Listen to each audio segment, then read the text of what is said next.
Infra project এই নিৰ্মাণৰ কাম দিয়া হৈছিলে।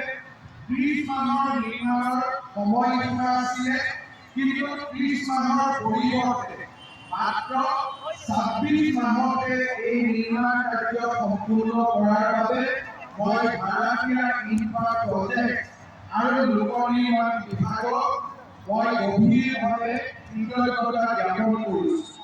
নিৰ্মাণ কাৰ্যত আমাৰ সহযোগিতা কৰা APDCA অৰ্থাৎ আমাৰ অসম ৰাজ্যিক বিদ্যুৎ বোৰ্ড আৰু গুৱাহাটীৰ আৰক্ষী আৰু জিলা প্ৰশাসনক মই ধন্যবাদ আৰু এই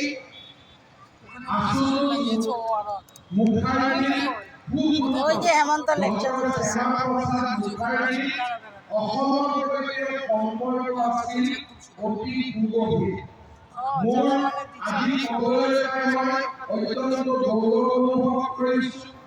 ভাৰতীয় জনতা পাৰ্টি প্ৰতিষ্ঠা কৰা প্ৰথমগৰাকী সভাপতি আছিল ডক্টৰ শ্যামা প্ৰসাদ মুখাৰ্জী।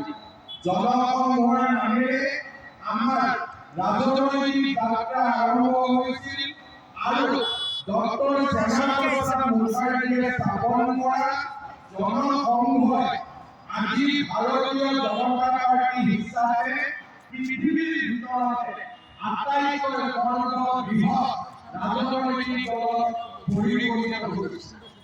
মই ডক্টৰ শ্যামা প্ৰসাদ মুখাৰ্জীলৈ আজি এই দিনটো পুনৰ এবাৰ শ্ৰদ্ধা তোৰ লোক ছিল অসমৰ সৈতে ডক্টৰ শ্যামা প্ৰসাদ মুখাৰ্জী শুভমও গেছে এখানে, শুভমও আছে।